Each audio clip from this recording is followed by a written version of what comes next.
बांग्लादेश तो कह रहा है पाकिस्तान के साथ मिलके एटम बम बनाऊंगा, फिर वो बम से इंडिया को डराऊंगा। जी एटम बम तो हमारे पास भी पड़े हुए हैं, लेकिन क्या है, इंडिया डरता तो हमसे भी नहीं है। एटम बम बनाने से थोड़ी डरते हैं, हमारे पास भी तो पड़े हुए हैं, वो डरते हैं नहीं डरते? इंडिया नहीं डरता एटम बम से? नहीं डरता।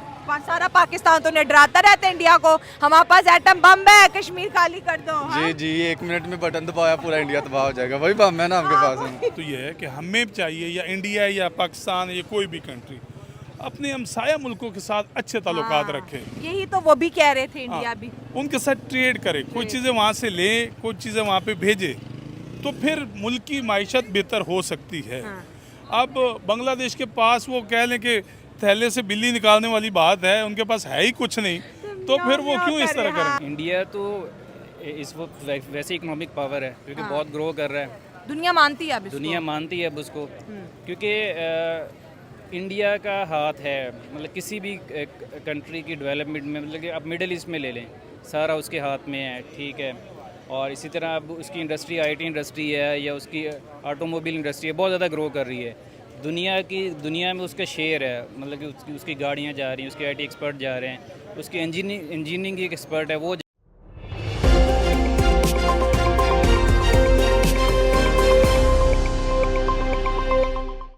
बांग्लादेश के नए प्रधानमंत्री मोहम्मद यूनिस के खिलाफ अब बांग्लादेश की जनता उतर चुकी है।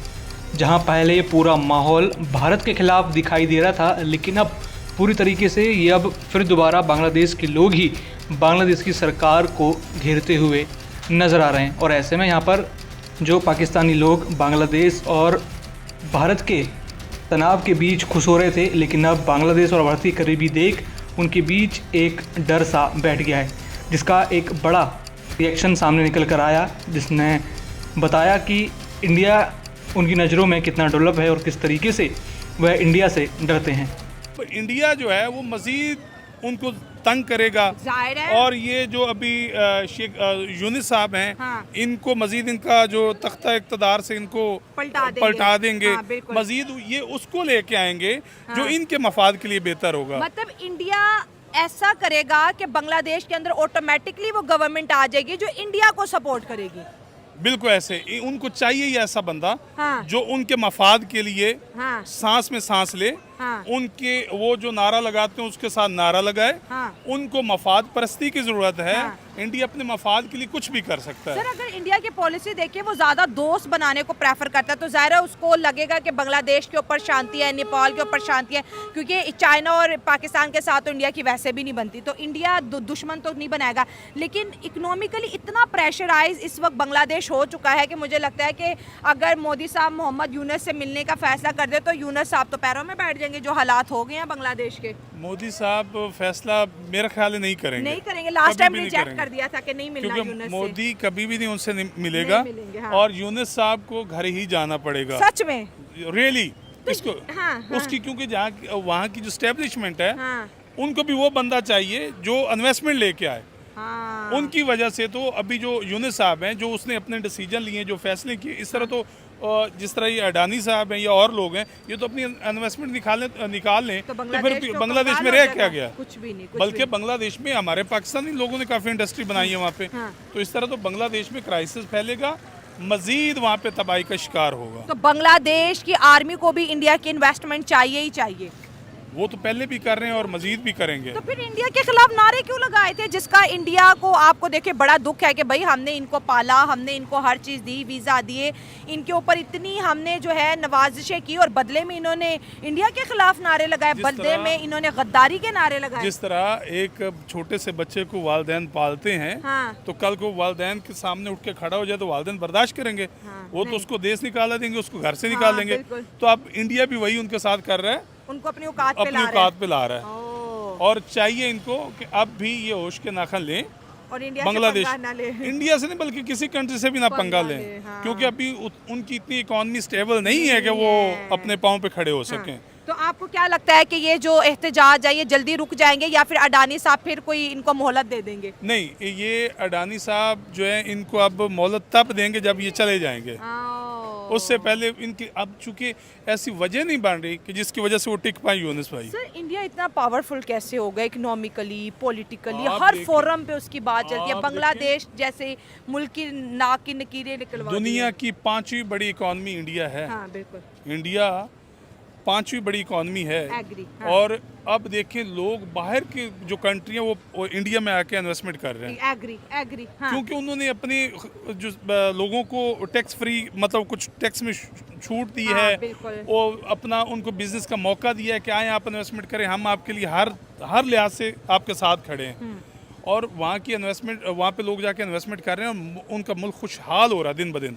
अभी आपने देखा होगा एक दो दिन पहले इंडिया ने बयान दिया कि अगर पाकिस्तान हाँ, हाँ, हमारे साथ दोस्ती रखता है। हमारे साथ दोस्ती रखे तो इनको IMF से कर्जा लेने की जरूरत ना पड़े। हाँ, बिल्कुल, तो इसका यही मतलब बोला ये था। कि वो हमें ही कह रहे हमें ही हैं। हालांकि आप देखिए पाकिस्तान वो मुल्क है जो कि कुछ साल पीछे चले जाएं तो ये कर्जा देने वालों की लिस्ट में था।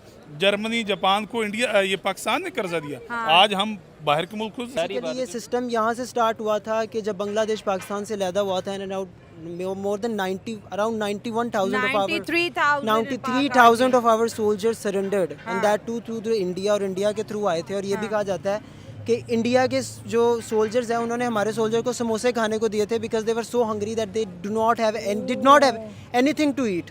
ये हिस्ट्री में है। इंडिया ने समोसे दिए थे हमारे समोसे दिए soldiers थे को। हमारे सोल्जर्स को एज दे वर स्टार्विंग। ठीक है, बांग्लादेश में हुआ था, बांग्लादेश अलहदा हुआ था और वो जो भी जुल्म हुआ था बांग्लादेश पे, वहाँ पे रेप हुए थे around 10 million women, around 10 million 10 million women were those who were raped.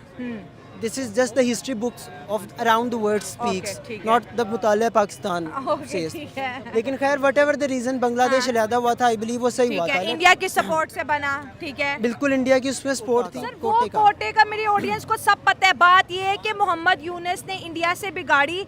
आज बांग्लादेश की आवाम मोहम्मद यूनुस के खिलाफ खड़ी हो गया। अडानी साहब ने बिजली की सप्लाई जो है कम कर दी है, लोड शेडिंग कर दी है। इंडिया के बगैर क्या बांग्लादेश चल पाएगा? मैडम देखा जाए तो क्यों नहीं चल सकता? अगर ये रेवोल्यूशन है equivalence to the 17th century French revolution, तो बांग्लादेश क्यों नहीं चल सकता? हाँ। अगर वो it kind of replicate to the revolution that happened back in 1971, वो भी तो एक तरह की सर, ये रेवोल्यूशन क्या रेवोल्यूशन है कि एक जो है पॉलिटिकल जो है क्राइसिस, इकोनॉमिकल क्राइसिस की तरफ शिफ्ट हो गए हैं और दोबारा से लोग आज भी दो लोग के मरने की खबर है। आप ये देखें कि बांग्लादेशी जो अवाम है उसका मुतालबा क्या है।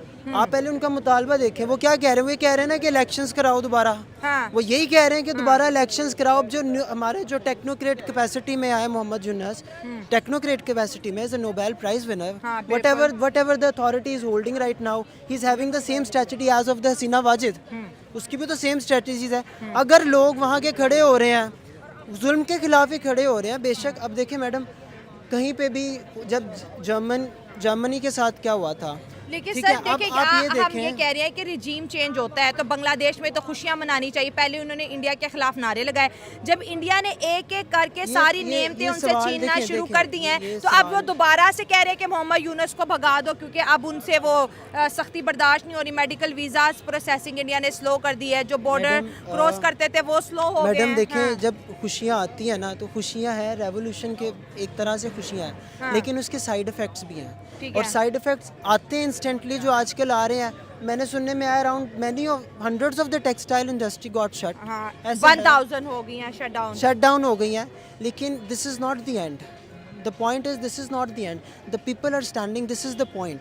देखिए, अगर वो स्टैंड कर रहे हैं इकोनॉमिकल क्राइसिस से, ऑब्वियसली कहीं ना कहीं पे वो स्टैंड कर रहे हैं। इंडिया का रोल अगर दोबारा मालदीव्स की तरह, जब मालदीव ने भी चाइना के साथ मिलकर इंडिया का बाइकआउट किया था, फिर यही मालदीव्स इंडिया से माफ़ी भी मांगी और इंडिया से दोबारा बायलैटरल रिलेशन का आगाज़ किया। आपको क्या लग रहा है कि बांग्लादेश इंडिया की नाराज़गी कब तक बर्दाश्त करेगा और ये कब जो है मोहम्मद यूनुस दोबारा से उस तरह से? द पॉइंट इज कि India is a neighbouring country और है। बांग्लादेश हैवीली रिलाई करता है। Apart from the economy, Bangladesh heavily aids के लिए भी बहुत ज़्यादा जो है ना इंडिया पे डिपेंड करता है। एग्री दिस इज़ द अगर बांग्लादेशी अवाम का जो इस टाइम जो उनका लीडर है ना, this is the one who decides. ठीक है, उसको डिसाइड करना है कि उसने कैसे लेके चलना है। फर्स्ट ऑफ ऑल इंडिया जो बहुत ज़्यादा ऑब्वियसली पॉलिटिकल, पाकिस्तान की पॉलिटिकल मूवमेंट्स में भी इस टाइम अगर देखा जाए तो एशिया में India is the super power, just like America is having a super power around the world. ठीक है।